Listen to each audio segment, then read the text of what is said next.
होली के लिए अभी से ट्रेनों में सीटों को लेकर वेटिंग शुरू हो गई। उपासना, कोटा एक्सप्रेस और हावड़ा सुपरफास्ट सहित अन्य ट्रेनों में सीटें फुल हो गई हैं। 20 मार्च के बाद तो ज्यादातर ट्रेनों में वेटिंग 50 से 100 तक पहुंच गई है। 24 मार्च को होलिका दहन और 25 मार्च को होली है। ऐसे में देहरादून से लोगों ने अपने अपने घरों को जाने के लिए अभी से ट्रेनों में बुकिंग शुरू कर दी है।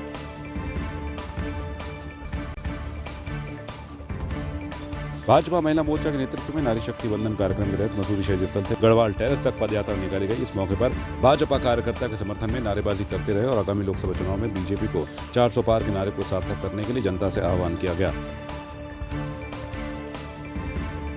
विभिन्न कार्यक्रम यहाँ पे आयोजित किए हैं और आज महिला मोर्चा द्वारा यहाँ महिला नागरिक के तहत जो है यहाँ पर कार्यक्रम किया गया। तो निश्चित ही जिस तरह से महिलाओं का विशेष योगदान, चाहे कोई भी इलेक्शन रहा हो, मैं मानता हूँ कि विशेष योगदान महिलाओं का रहा है और उसी के तहत आज जो है ये जो पद यात्रा निकाली जा रही है। निश्चित ही जो भारतीय जनता पार्टी की जो सरकार है वहाँ पे जो मातृ शक्ति का बड़ा योगदान है और आज यहाँ पर इनके द्वारा जो है और जो पद यात्रा निकाली जा रही है उसका निश्चित ही ये एक संदेश जाएगा। और अध्यक्ष जी ने बताया कि जिस तरह से जिस विभिन्न संगठन इस कार्य में करेंगे, निश्चित ही जो भारतीय जनता पार्टी की सरकार है, जो लोकसभा में चुनाव होंगे, निश्चित ही हमारी जो 400 पार की जो लक्ष्य हमने रखा है तो निश्चित ही उससे पार किया जाएगा। देखिए, आज एक नारी शक्ति वंदन का कार्यक्रम है। पूरे प्रदेश में इस कार्यक्रम को किया जा रहा है क्योंकि महिलाओं को देश के यशस्वी प्रधानमंत्री जी ने, हमारी भाजपा की सरकार ने महिलाओं को 33% आरक्षण दिया है। इसी के साथ साथ उन्होंने महिलाओं के लिए बहुत सारी योजनाएं बनाई हैं जिनका लाभ मिल रहा है। जैसे हाल ही में मैं बताना चाहूँगी, परसों एक बहन ने मुझे बोला उज्ज्वला गैस कनेक्शन चाहिए, तो बड़ी सरलता से उनको उज्ज्वला गैस कनेक्शन मिला। शिक्षा से लेके बच्चे के बड़े होने तक, विवाह होने तक और विवाह के उपरांत, पहले एक घर से एक की पेंशन लगती थी, अब 2 व्यक्तियों की पेंशन लगती है। तो बहुत सारी ऐसी योजनाएं हैं जिनका लाभ मिल रहा है। तो ये लोकसभा के चुनाव का आगाज है। मातृशक्ति ने निर्णय लिया है कि इस बार 400 पार का आंकड़ा जो है वो हम पूरा करेंगे और भारी मतों से अपने देश के यशस्वी प्रधानमंत्री जी को लाएंगे, भाजपा को जिताएंगे। पूरे प्रदेश भर में भारतीय जनता महिला मोर्चा के कार्यकर्ता आज पद यात्रा, स्कूटी यात्राएं कर रही है। हमारा 400 का लक्ष्य है, उसके लिए भारतीय जनता पार्टी का कार्यकर्ता प्रतिदिन मेहनत कर रहा है। रोज, चाहे युवा मोर्चा हो, चाहे महिला मोर्चा हो, चाहे ओबीसी मोर्चा हो। अभी 2-3 दिन बाद आपको ओबीसी मोर्चा की भी एक चौपाल मसूरी में आयोजित होती हुई दिखेगी। लगातार भारतीय जनता पार्टी का कार्यकर्ता घर से निकलकर जन जन तक योजनाएं पहुंचा रहा है। उसी के लेकर आज महिला मोर्चा का जो नारी शक्ति वंदन के अंतर्गत एक पद यात्रा मसूरी में निकाली जा रही है। पावर कॉर्पोरेशन लिमिटेड की ओर से मसूरी नगर पालिका सभागार में विद्युत उपभोक्ताओं की समस्याओं के निराकरण के लिए उपभोक्ता शिकायत निवारण मंच शिविर का आयोजन किया गया, जिसमें उपभोक्ताओं की समस्याओं को सुना गया और उनकी शिकायतों को 1 सप्ताह में दूर करने के निर्देश दिए गए। हाँ, यहाँ पे बिलिंग से संबंधित आ रही है, मीटर चेंज करने की आ रही है, एक्सेसिव बिल किसी का आ गया हुआ आया है और लो वोल्टेज वगैरह की भी शिकायतें आ रही है। तो इसके बारे में हमने आज मसूरी में कैंप लगाया है और जब से उपभोक्ता फोरम बना है तब से पहली बार मसूरी में उपभोक्ता शिकायत मंच द्वारा यहाँ पे कैंप लगाया गया है। तो लोगों की शिकायतों का जो निवारण, यहाँ विभाग वाले भी बैठे हैं, किसी का शिकायतों का निवारण यहीं पे हो रहा है और किसी का ये है कि विभाग को समय दिया जा रहा है कि इसके बारे में अपनी निस्तारण करें ताकि उपभोक्ताओं को सुविधा मिलती रहे। अब वो माना बात किसी का वो है मीटर चेंज होना है तो उसका जो है ऑर्डर कर दिया जाता है कि इनका मीटर चेंज किया है। सब जांच के उपरांत नियम अनुसार अगर वो होता है तो उस तरह के आदेश कर दिए जाते हैं कि जो उपभोक्ता की ग्रीवेंसेज है यानी शिकायत है उसको इस आधार पे ठीक किया जाए। मुख्यमंत्री पुष्कर सिंह धामी की ओर से मदरसा की स्थिति और शिक्षा को बेहतर बनाने के लिए प्रयास किए जा रहे हैं और इन्हीं प्रयासों को साकार करने के लिए मदरसा शिक्षा परिषद के अध्यक्ष मदरसों का दौरा कर रहे हैं। मोदी सरकार और धामी सरकार की ओर से चलाई जा रही योजनाओं और नीतियों के बारे में लोगों को जानकारी दे रहे हैं। देखिए, एक तो ये कि जो माननीय मुख्यमंत्री श्री पुष्कर सिंह धामी जी के नेतृत्व में हम मदरसों में पढ़ने वाले जो गरीब घरों से ताल्लुक़ रखते हैं, पसमानदा समाज से उनका ताल्लुक़ है, उन्हें ये मदरसों के हमारे जो संचालक महोदय यहाँ सब आए हैं और बदरुल उलूम के अंदर हम लोग बैठे हैं।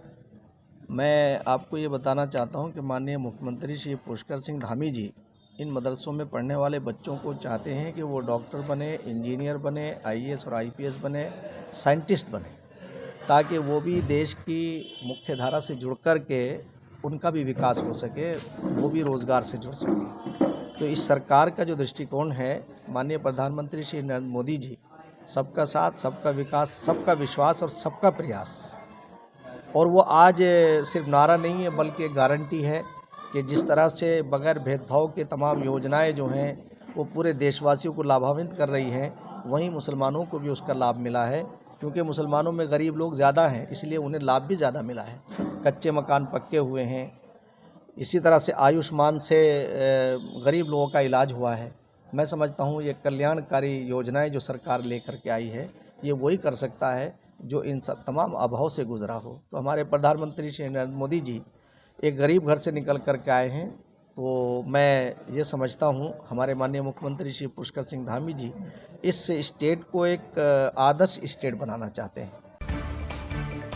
अंकिता भंडारी हत्याकांड मामले में दोषियों को सजा देने की मांग को लेकर अनिश्चितकालीन धरने पर बैठे अंकिता भंडारी के परिजनों का आक्रोश अब और बढ़ गया है। अंकिता भंडारी को न्याय दिलाने के लिए अंकिता के परिजनों का साथ दे रहे पत्रकार आशुतोष नेगी को SC/ST एक्ट में पुलिस ने गिरफ्तार किया है, जिसके बाद दिवंगत अंकिता भंडारी के परिजनों और श्रीनगर के लोगों का आक्रोश बढ़ गया है। दिवंगत अंकिता भंडारी के परिजनों और श्रीनगर की जनता ने धामी सरकार का इस दौरान पुतला दहन किया।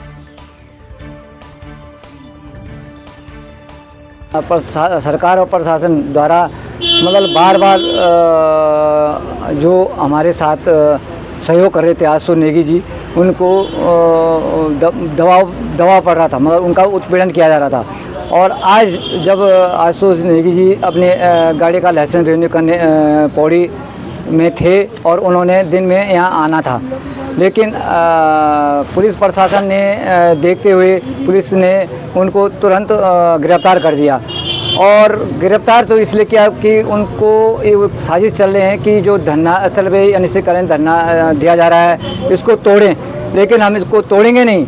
हम जब तक हमारी मांगे पूरी नहीं की गई सरकार द्वारा, तब तक हम अनिश्चितकालीन धरने पर बैठे रहेंगे। बेटी की लड़ाई, एक बहन की लड़ाई लड़ रहे हैं, उसी पे सरकार ने मुकदमा कर दिया है और उन्हें जेल के अंदर बंद कर दिया है। ये हमारे लिए बहुत ही शर्म की बात है कि सरकार उनको तो गिरफ्तार नहीं कर रही है, जिनको हमने कहा था कि ये जो VIP है और रेणु बिष्ट है और प्रमोद कुमार SDM हैं, इन पे सरकार क्यों नहीं मुकदमा करती, इनको क्यों नहीं अंदर करती।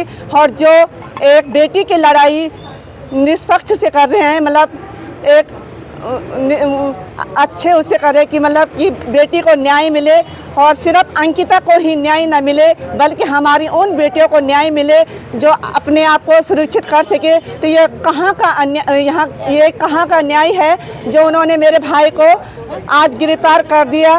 ये मैं DGP से कहना चाहूँगी, ये उनको मेरी ये चेतावनी है कि आपने ये काम करके बहुत गलत किया है। आपने उस माँ के साथ इतना गलत किया है कि मैं कुछ बता नहीं सकती। पहले ही आपकी सरकार ने मुझे इतने दुख दिए हैं कि मैं कभी भूल ही नहीं सकती। आपने इतने जुल्म किए हैं कि एक मेरी बेटी को, जिसने इतना लाड प्यार से अपनी बेटी को पाला पोसा और 19 साल की मैंने क्या कुछ नहीं किया होगा, अपना पेट काट कर मैंने अपनी बेटी को पढ़ाया ना।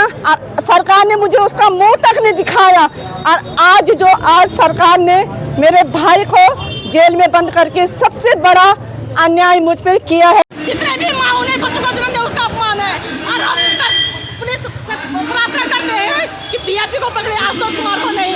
शर्म आनी चाहिए हमारे प्रशासन को, हमारे शासन को। जिसको पकड़ना चाहिए तो वो फिर ही घूम रहा है और जिसको नहीं पकड़ना चाहिए उसे ये जेलों में डाल रहे हैं। कितने शर्म की बात है। मैं मुख्यमंत्री से कहना चाहती हूँ, यदि बेटियों को आप न्याय नहीं दे सकते हो तो कुर्सी से उतर जाओ, कुर्सियाँ है तुम्हारे, चला जा नहीं। और अपने पुलिसकर्मी भाई से कहना चाहती हूँ, यदि हमारी सरकार नहीं कर पा रहे हो, कोई आवश्यकता नहीं है उत्तराखंड की वर्दी पर दाग लगाने की, आवश्यकता ही नहीं है। जो वर्दी अपनी माँ बहनों की रक्षा नहीं कर सकती, उस व्यक्ति को वर्दी पहनने का कोई हक नहीं है। तो ये वर्तमान वर्तमान सरकार है भाजपा की, इसकी करनी और करनी में बहुत अंतर है। ये आज सुबह ही यहाँ पर नारी बंधन करके कार्यक्रम कर रहे थे। महिलाओं को ये लोग सम्मान की बात करते हैं, लेकिन पहाड़ की बेटी की न्याय की लड़ाई में ये लोग कोई भी सहयोग नहीं कर रहे हैं। अंकिता के माता पिता ने आरोप लगाया कि VIP का उन्होंने उस आदमी का नाम तक ले लिया। उस आदमी के बारे में सरकार जाँच करने के लिए तैयार नहीं है, वो आदमी बयान देने के लिए तैयार नहीं है। लेकिन जो आदमी इस लड़ाई को लड़ रहा था आशुतोष नेगी, और आप तो जानते ही हैं वो पत्रकार भी है, उत्तराखंड में उन्होंने तमाम मुद्दों को, भ्रष्टाचारों को भी उजागर किया है। उस आदमी को कमज़ोर करने के लिए इन लोगों ने आज ज़बरदस्ती पुराने मामलों को खोलकर उसको जेल के पीछे पहुंचाया है, ताकि यहाँ तुरंत खत्म हो जाए और आने वाले चुनाव में इस मुद्दे का कोई असर न रहे।